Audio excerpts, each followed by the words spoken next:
ये जो वर्क है द कैंटरबरी टेल्स, ये रिप्रेजेंटेशन है 14th सेंचुरी की, क्योंकि जो हमारे राइटर हैं ये 14th सेंचुरी से बिलोंग करते हैं ना, तो इन्होंने अपनी एज के अंदर जो फुलिस देखी, जो फ्लॉपरी देखी, जो जो इनकी एज के अंदर हो रहा है वो सब कुछ देखा, उन्होंने उसको अपनी राइटिंग के अंदर लिख दिया।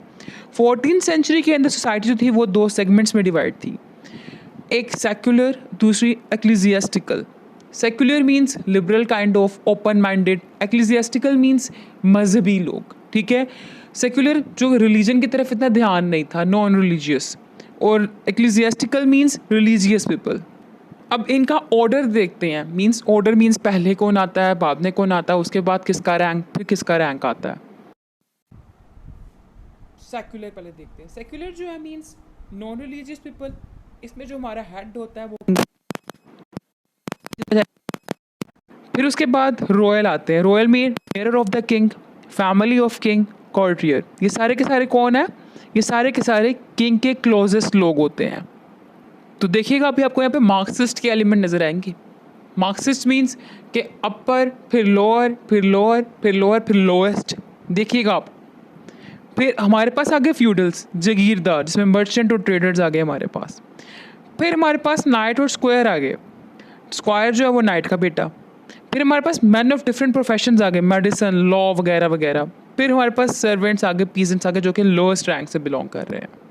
तो ये एक ऑर्डर, एक चेंज चलती आ रही थी उस टाइम पे। वहाँ पे हैव्स और हैव नोट का कॉन्सेप्ट जो था वो बड़ा आम था, मीन्स ये मार्क्सिज्म वाला कॉन्सेप्ट कि exploitation of man by man, ठीक है। आदमी ही आदमी को उस टाइम पे एक्सप्लॉयट कर रहा था, कोई भी इक्वल राइट नहीं था, कोई भी इक्वलिटी नहीं थी।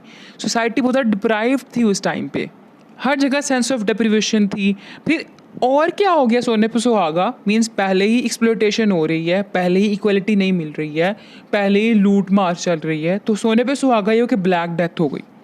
ब्लैक डेथ एक एपिडेमिक फैला, और उस पर क्या हुआ, ज़्यादा मिजरी फैलना शुरू हो गई उस सोसाइटी में।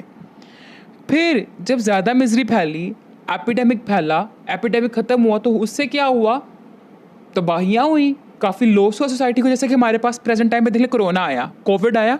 कोविड से क्या हुआ, कोविड एक पेंडेमिक है। पेंडेमिक कहते हैं जो पूरी दुनिया में फैल जाए, एपिडेमिक जो स्पेसिफिक कंट्री में फैले, ठीक है। तो क्या हुआ उस टाइम पे, सॉरी प्रेजेंट टाइम पे क्या हो रहा, कोविड आया, कोविड से क्या हुआ, हमारी इकोनॉमी पे इफेक्ट हुआ, बिल्कुल हुआ, इकोनॉमी डिस्टर्ब हुई। और फिर क्या हुआ, जब हमारी इकोनॉमी डिस्टर्ब हुई तो बाद में टैक्सेस लगना शुरू हो गए हर चीज़ पे।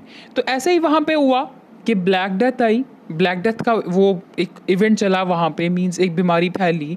फिर वो जब ख़त्म हुई तो काफ़ी ज़्यादा लॉस हो चुका हुआ था। अब उस लॉस को फुल करने के लिए वहाँ के जो रूलर थे, किंग थे, उन्होंने यह कर दिया, वहाँ पर हर चीज़ पर टैक्स लगाना शुरू कर दिया।